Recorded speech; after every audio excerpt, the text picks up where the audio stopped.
પોરબંદરમાં જળતાંડવ બાદ વરસાદે વિરામ તો લીધો, પરંતુ સ્થિતિ હજુ જેવી ને તેવી જ છે। વરસાદે વિરામ લીધો છે, પરંતુ હજુ પણ ઘણા વિસ્તારો જળમગ્ન છે। બોખીરા વિસ્તારમાં હજુ પણ લોકોના ઘરોમાં વરસાદી પાણી ભરાયેલા છે। ઘરોમાં પાણી હોવાથી ઘર વખરીને પણ નુકસાન થયું છે। ભારે વરસાદના કારણે બોખીરા વિસ્તારમાં 3 દિવસથી વીજળી પણ નથી। ઘરમાં પાણી વીજળી નહીં, આ સ્થિતિમાં રહીશોને કેવી રીતે રહેવું તે એક મોટો સવાલ।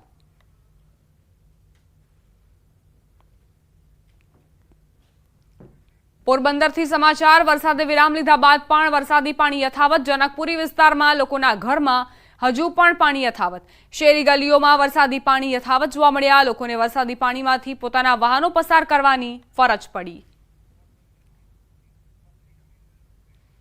બોખીરામાં ઘરમાં હજુ પણ વરસાદી પાણી ભરાયેલા જોવા મળી રહ્યા છે। ઘર વખરીને નુકસાન પહોંચ્યું છે। પાણી ઓસરવાનું નામ નથી લઈ રહ્યા, અને જો હજુ પણ થોડા કલાકો આ પાણી નહીં ઓસરે તો લોકોમાં રોગચાળો ફેલાવવાની પણ દહેશત વ્યાપી ગઈ છે। નો પ્રોબ્લેમ મોટો, પછી પાણી ઘરોમાં ભરાઈ ગયા બધાના। 24 કલાકથી મારા ખાટલામાં બેહીને બેઠા, રાંધી નથી શક્યા, જમ્યા નથી। એ હાલત બોખીરાની છે અત્યારે। આ 60 વર્ષમાં પહેલી રેકર્ડ બની છે, એટલી તકલીફ છે। બોખીરા વિસ્તારમાં અમે 3 દિવસ થયા, બસ આ રીતે નથી કોઈ જાતનું ફૂડ અવેલેબલ, કે માનો કે બકાલું, દૂધ આ તે લેવા માટે પણ હાલાકી ભોગવવી પડે છે। ને 3 દિવસથી આ લાઇટ નથી અવેલેબલ। આજે નથી રાતના સૂઈ શકતા, પરમ દિવસથી એમને સતત જાગીએ છે, કારણ કે લાઇટ વગર નીંદર તો આવે નહીં। મચ્છર આ તે બધેનો ત્રાસ વધી જાય છે, છોકરાઓને પણ એ તકલીફ પડે છે સુવામાં। તો રાતના 3 દિવસથી આજે જે દી ચાલુ થયો પરમ દિવસથી, તે દિવસથી ત્રીજો દિવસ છે। બોખીરા વિસ્તારનો અટાણે કાલનો પોઝિશન બહુ ખરાબ છે। લાઇટ નથી, બરાબર છે, જમવાનું નથી, 80 રૂપિયાનું દૂધ લીટર મળતું નથી ક્યાંય। આવી પોઝિશન છે કે છોકરા ભૂખા બિચારા હુતા। પાણી જોવો તો ઘરમાં બધા ગળી ગયા, કડી કડી હાથી પાણી છે। ફૂલ છે ને અટાણે બહુ કટોકટી બોખીરાની છે। લાઇટ નથી, 48 કલાક ત્યાં લાઇટ નથી। પોરબંદર શહેર અને જિલ્લામાં ગત મોડી રાતથી વરસાદે વિરામ લીધો છે, પરંતુ હજુ પણ કેટલાક વિસ્તારોમાં પાણી ઓસરવાનું નામ નથી લઈ રહ્યા। જી હા, આપ મારી પાછળના જે દ્રશ્યો જે જોઈ રહ્યા છો, આ દ્રશ્યો છે પોરબંદર શહેરના બોખીરા વિસ્તારના દ્રશ્યો છે। સાથોસાથ જનકપુરીમાં જ આ પ્રકારના જ હાલ છે તે જોવા મળી રહ્યા છે। લોકોના ઘરમાં પાણી છે તે ઘૂસી વળ્યા છે, અને લોકોએ જો એક તરફથી બીજી તરફ જવું હોય તો લોકોએ આ વરસાદી પાણીમાંથી પસાર થવું પડે, આ પ્રકારની પરિસ્થિતિનું નિર્માણ થયું છે। હું કેમેરામેનને પણ વિનંતી કરીશ કે તે લોકોના ઘરના દ્રશ્યો બતાવવાનો પ્રયત્ન કરે। જોઈ શકાય છે કે કઈ રીતે લોકોના ઘરની અંદર પણ અત્યારે પણ પાણી છે તે ઘૂસેલા જોવા મળી રહ્યા છે। છેલ્લા 3 દિવસથી બોખીરાના અડધા વિસ્તારમાં લાઇટ ન હોવાનું સ્થાનિકો જણાવી રહ્યા છે। સ્થાનિકો એવું પણ જણાવી રહ્યા છે કે તેમને ઘરના ઉપરના માળે સૂવાની ફરજ પડી રહી છે। તેમના ઘરમાં છેલ્લા 2 દિવસથી ચૂલો નથી સળગી શક્યો, કારણ કે તેમના કિચન સહિતનો જે ઘરનો એરિયા છે તેની અંદર પાણી છે તે વરસાદી પાણી છે તે જોવા મળી રહ્યા છે। અત્યારે પણ જોઈ શકાય છે કે કઈ રીતે આ બહેનો છે કે જે શેરીમાંથી જઈ રહી છે ત્યારે તેમના ગોઠણસમાં પાણી હોવાનું છે તે સામે આવ્યું છે। અહીંના જે લોકો છે તેમને ભારે હાલાકીનો સામનો કરવો પડી રહ્યો હોય તે પ્રકારના દ્રશ્યો છે તે આ જોઈ શકાય છે કે બોખીરાનો જે મેઇન રોડ છે ત્યાં વરસાદી પાણી છે તે ગોઠણ સુધીના છે તે જોવા મળી રહ્યા છે। લોકોને ભારે હાલાકીનો સામનો છે તે કરવો પડી રહ્યો છે। ચોક્કસ વરસાદે વિરામ લીધો છે, પરંતુ આ વરસાદી પાણી ક્યારે ઓસરશે તે સૌથી મોટો સવાલ છે। અંકિત પોપટ, ન્યૂઝ 18 ગુજરાતી, પોરબંદર। તો પોરબંદરના બોખીરા ગામની આજની અને ગઈકાલની સ્થિતિની વાત કરીએ। આ બે અલગ અલગ તસવીરો આપ જુઓ। બોખીરાના જે રોડ છે તે પાણીમાં જળમગ્ન જોવા મળી રહ્યા છે। અહીંથી પસાર થવું પણ લોકો માટે મુશ્કેલ બન્યું છે। ગઈકાલે જુઓ, જ્યારે અહીં પાણીનો જમાવડો જોવા મળી રહ્યો હતો, પરંતુ સ્થિતિ થોડી નિયંત્રણમાં હતી। હવે આજની સ્થિતિ જુઓ, અહીં પાણીનું સામ્રાજ્ય જોવા મળી રહ્યું છે। ઘૂંટણસામાં પાણી ભરાઈ ગયા છે અને પાણી ઓસરવાનું નામ નથી લઈ રહ્યા।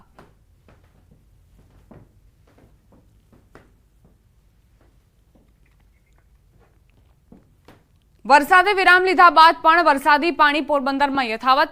જનકપુરી વિસ્તારમાં લોકોના ઘરોમાં હજુ પણ પાણી જોવા મળી રહ્યા છે। શેરી ગલીઓમાં વરસાદી પાણીનો જમાવડો, લોકોને વરસાદી પાણીમાંથી પોતાના વાહનો પસાર કરવાની ફરજ પડી છે।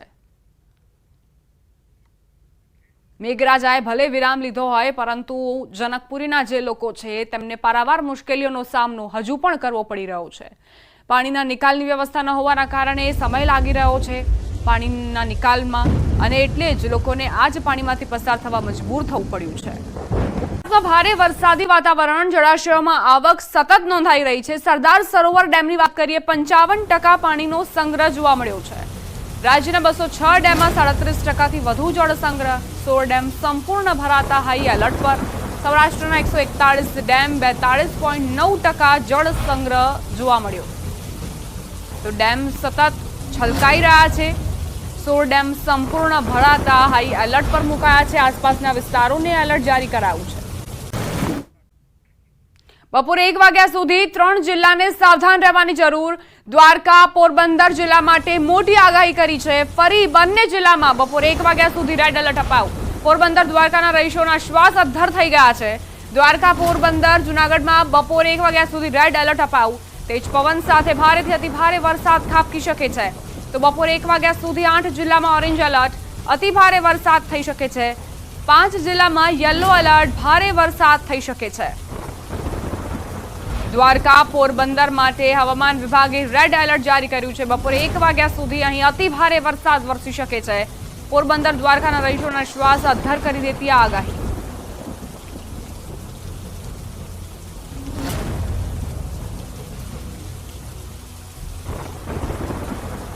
દ્વારકામાં 24 કલાકમાં 18.5 ઇંચ વરસાદ ખાબક્યો। 4 કલાકમાં 45 તાલુકામાં વરસાદ વરસ્યો। 6 તાલુકામાં 2 ઇંચથી વધુ વરસાદ નોંધાયો।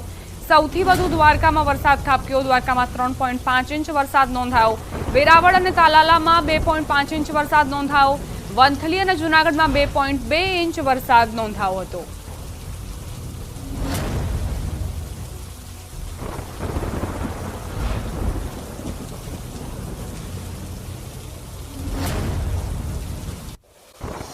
વડોદરાથી સમાચાર। વડોદરામાં શંકાસ્પદ ચાંદીપુરાથી વધુ એક મોત। ગોત્રી વિસ્તારની 4 વર્ષીય બાળકનું મોત નીપજ્યું છે। હાલ એસએસજી હોસ્પિટલમાં કુલ 7 બાળકો સારવાર હેઠળ છે। 2 દર્દી વોર્ડમાં અને 5 દર્દીઓ આઈસીયુમાં દાખલ છે। હોસ્પિટલમાં 5 વેન્ટિલેટર તૈયાર રખાયા હોવાની જાણકારી। તો ચાંદીપુરા વાયરસનો કહેર જોવા મળી રહ્યો છે વડોદરામાં। ગોત્રી વિસ્તારના 4 વર્ષીય બાળકનું મોત નીપજ્યું છે। ચાંદીપુરાથી વધુ એક મોત નીપજ્યું છે। હાલ એસએસજી હોસ્પિટલમાં કુલ 7 બાળકો સારવાર લઈ રહ્યા છે। 2 દર્દી જે વોર્ડમાં છે અને 5 જે બાળ દર્દીઓ છે તે આઈસીયુમાં દાખલ છે, તેમની સારવાર ચાલી રહી છે। એક બાળકનું મોત, જેના કારણે આરોગ્ય વિભાગમાં પણ હડકંપ મચ્યો છે અને તમામ પ્રયત્નો કરવામાં આવી રહ્યા છે કે જેથી હજુ પણ આ વાયરસ વધુ ન ફેલાય।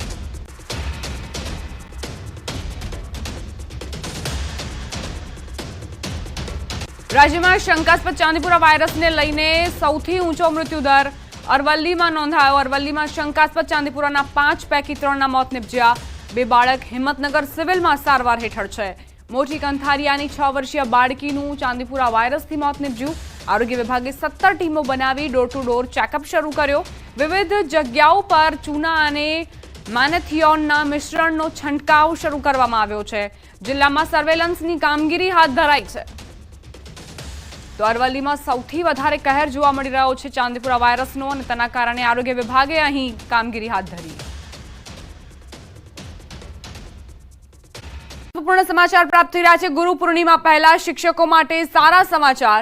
રાજ્ય સરકારે શિક્ષકોના બદલીના નિયમો જાહેર કર્યા। શિક્ષણ મંત્રી કુબેર ડિંડોરે ટ્વીટ કરીને માહિતી આપી। મુખ્યમંત્રી ભૂપેન્દ્ર પટેલ સાથે પરામર્શ બાદ હવે નિયમો જાહેર થશે। એચટાટની લાયકાત ધરાવતા શિક્ષકો જેમણે ઉપવાસ આંદોલન પણ કર્યા ગાંધીનગરમાં, અને તેમની એવી માંગ હતી કે 12 વર્ષથી આ નિયમોની જાહેરાત નથી કરવામાં આવી, વહેલી તકે ઝડપી રીતે સરકાર તેને જાહેર કરે, ત્યારે પણ આશ્વાસન આપવામાં આવ્યું હતું શિક્ષણ મંત્રી કુબેર ડિંડોર તરફથી કે આ નિયમો અંતિમ તબક્કામાં છે, અને આજે તેની જાહેરાત કરવામાં આવી। શિક્ષણ મંત્રી કુબેર ડિંડોરે કહ્યું કે મુખ્યમંત્રી ભૂપેન્દ્ર પટેલ સાથે પરામર્શ કર્યા બાદ અમે નિયમો જાહેર કરીશું। સંવાદદાતા ગૌતમ જોડાઈ ગયા છે વધુ જાણકારી સાથે। ગૌતમ, 21 તારીખે ગુરુ પૂર્ણિમા અને આજે 20 તારીખે કુબેર ડિંડોરે એવું ટ્વીટ કર્યું કે એચટાટના જે શિક્ષકો છે તેમના નિયમો જાહેર કરી દેવામાં આવશે, શું જાણકારી?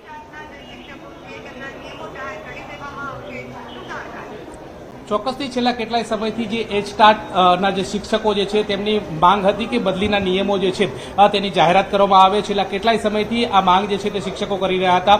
તે મુદ્દે તેમણે અનેક રજૂઆતો જે છે તે શિક્ષણ મંત્રી સુધીની કરી હતી, પરંતુ સારા સમાચાર હવે એ આવી રહ્યા છે કે શિક્ષણ મંત્રી જે છે તેમણે ટ્વીટ કર્યું છે અને ટ્વીટના માધ્યમથી તેમણે ગુરુ પૂર્ણિમાના દિવસે શિક્ષકો માટે એક સારા સમાચાર સામે આપી રહ્યા છે. મહત્વનું વાત એ છે કે આવતીકાલે ગુરુ પૂર્ણિમા છે, તે પૂર્વે જ શિક્ષકો માટે એક સારા સમાચાર કહી શકાય.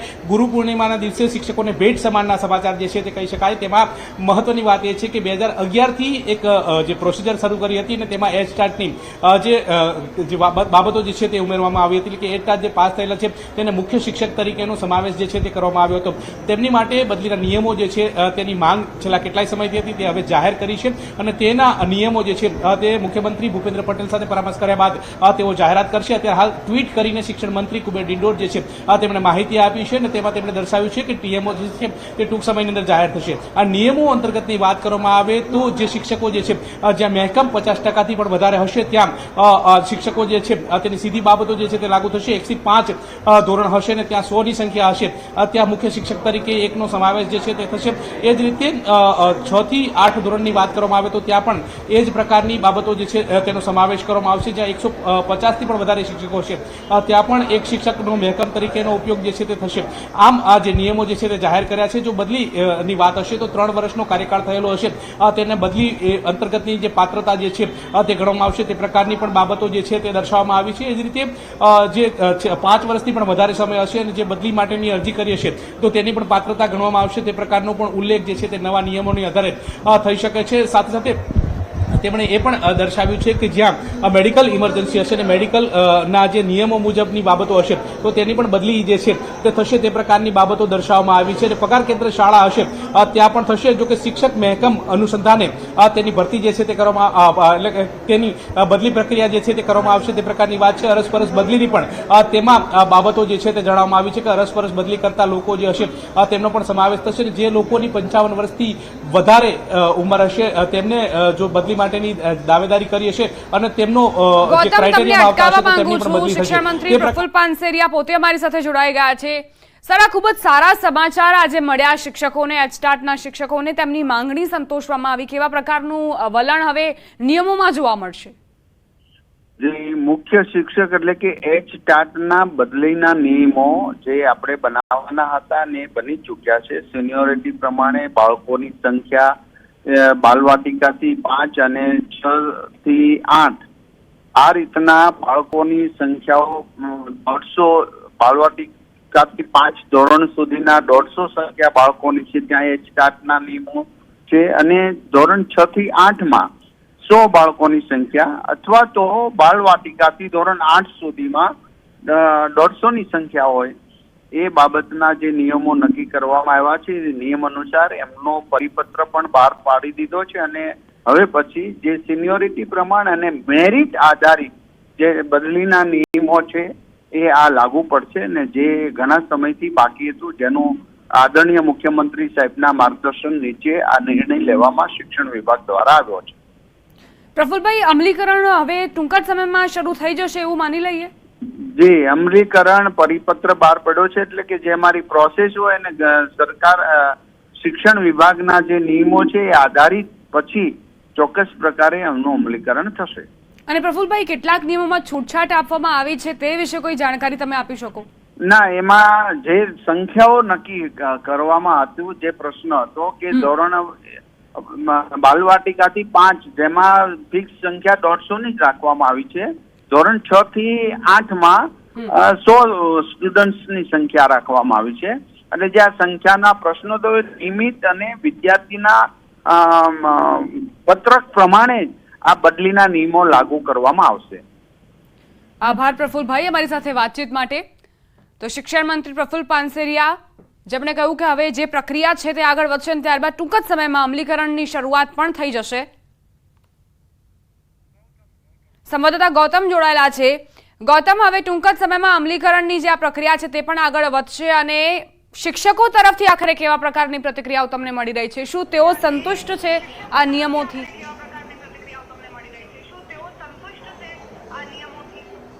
ચોક્કસથી વાત કરવામાં આવે તો છેલ્લા કેટલાય સમયથી જે શિક્ષકો જે છે એચ સ્ટાર્ટ ની જે પ્રોસિજરની વાત કરવામાં આવે તો તેમણે છેલ્લા કેટલાય સમયથી રજૂઆત જે છે તે શિક્ષણ મંત્રી સુધીની રજૂઆત કરી હતી. તેમાં બદલીના નિયમો જાહેર થાય તે પ્રકારની માંગ હતી. હવે તે વાતનો જે છે આતુરતાનો અંત આવ્યો છે. રાજ્ય સરકારે પણ આ પ્રકારના જે નિયમો જે છે તેને જાહેર કરવામાં આવે છે. જોકે એચ સ્ટાર્ટની વાત કરવામાં આવે તો 2011ની એક પ્રોસિજર તરીકે મુખ્ય શિક્ષક તરીકેની ફોર્મ્યુલા જે છે તે લાગુ કરવામાં આવી હતી ને તેમાં એચ સ્ટાર્ટ પાસ કરેલા શિક્ષકો જે છે તે મુખ્ય શિક્ષક તરીકેની જે કામગીરી જે છે તે મળે તે પ્રકારની એક પ્રોસિજર જે છે તે કરવામાં આવી હતી.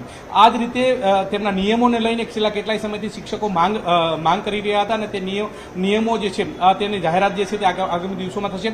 શિક્ષણ મંત્રી કુબેર ડિંડોર દ્વારા ટ્વીટ કરવામાં આવ્યું છે. ટ્વીટની અંદર તેમને સીધો સંકેત આપવામાં આવ્યો છે કે જે પ્રકારે જે આવનારા દિવસોની અંદર જે નિયમો જે છે તે લાગુ થઈ જશે. મુખ્યમંત્રી ભૂપેન્દ્ર પટેલ સાથેની પરામર્શ જે છે તે પૂર્ણ થઈ ચૂકી છે અને ત્યારબાદ હવે નિયમો જે છે તે જાહેર કરી દેશે. મહત્વની વાત સાથે સાથે એ છે કે આમ નિયમોની વાત કરીએ તો નિયમોની અંદર જે માંગણી હતી તે પ્રકારના જે નિયમો જે છે તે દર્શાવ્યા હોય તે પ્રકારની પણ બાબતો સામે આવી રહી છે. જી આભાર ગૌતમ જાણકારી આપવા માટે. તો સરકારે શિક્ષકોની બદલીના નિયમો જાહેર કર્યા છે અને શિક્ષકો તરફથી પણ પ્રતિક્રિયાઓ એક બાદ એક આવવાની શરૂઆત થશે ટૂંકા જ સમયમાં. જે પણ ન્યૂઝ 18 તમારા સુધી પહોંચાડશે.